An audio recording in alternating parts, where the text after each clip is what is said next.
तीन बकरे भाई ग्रफ की कहानी, the three billy goats Gruff story. In Hindi सालों पहले चंदेरी जंगल में तीन बकरे रहते थे। तीनों भाई थे जो हमेशा मिलजुल कर घास खाते थे।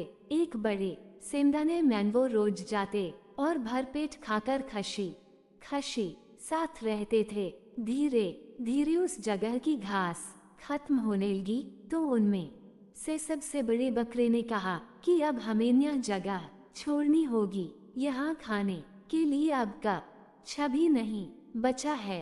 तब सबसे छोटे बकरे ने कहा कि नदी के दसर और ऐसी जगह है जहाँ चारों ओर घास ही घास है। अगर हम वहाँ चले जाएं तो आराम से पूरी जिंदगी गुजार सकते हैं। तभी बीच वाला बकरा बोला कि बात तो सही है, लेकिन हम नदी पार नहीं कर पाएंगे। नदी के बीच में बने पल के नीचे एक राक्षस रहता है। वो वहाँ से जरने वाले हर किसी को खा जाता है। तब सबसे बड़े बकरे ने कहा कि मेरे पास एक तरकीब है जिससे हम उस राक्षस को मार सकते हैं। उसने अपने दाइनों भाई के कान में छ कहा और सभी खशी खशी नदी की ओर जाने लगे। पल के पास चते ही सभी बकरे एक पेड़ के पीछे छुप गए। तभी बड़े बकरे ने सबसे छोटे बकरे को इशारा करके पल पार करने को कहा। जैसा ही वह छोटा बकरा पल पार करने लगा तो वहाँ राक्षस आ गया। राक्षस बोला, तुम हारी यहाँ आने की हिम्मत कैसे है?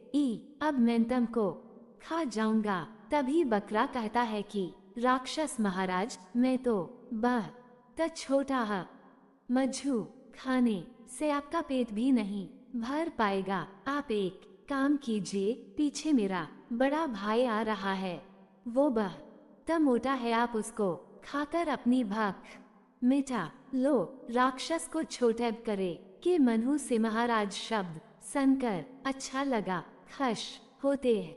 ये राक्षस ने कहा, ठीक है, तुम छोटे हो, मैं तुम्हारे बड़े भाई को खा लूंगा। छोटा बकरा वहां से चला गया। इसके बाद बड़े बकरे ने दूसरे बकरे को इशारा किया। फिर वो भी पेड़ के पीछे से निकल कर पल पार करने लगा। वहाँ राक्षस पहले से ही उसका इंतजार कर रहा था। बकरे को देखकर राक्षस खुश और उससे कहा कि मैं तुमको खा जाऊंगा। तभी बकरे ने घबरा कर कहा, हे राजाधिराज, मज्जू खाकर आपको क्या मिलेगा? मैं तो आपके नाश्ते के बराबर भी नहीं है। आप थोड़ा और इंतजार करें तो आपको ऐसी दावत मिलेगी कि आप कभी नहीं भूल गे। राक्षस ने उसकी बात सुनकर पछा कैसे?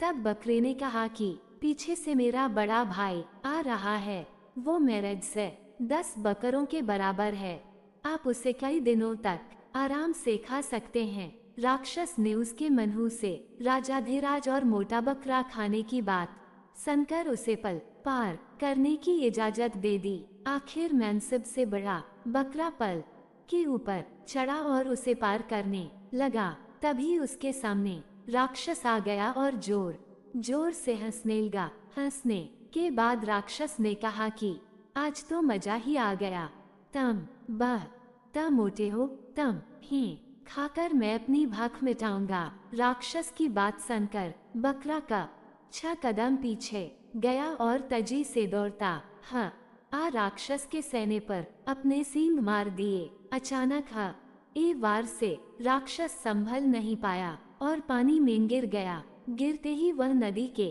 तजे बहाव में बहता दरू निकल गया। इसके बाद तीनों बकरे आराम से अपनी जिंदगी नई जगह में घास खाते जारने लगे। कहानी से सीख, मुसीबत आने पर कभी डरना नहीं चाहिए और हिम्मत व सजग झूठ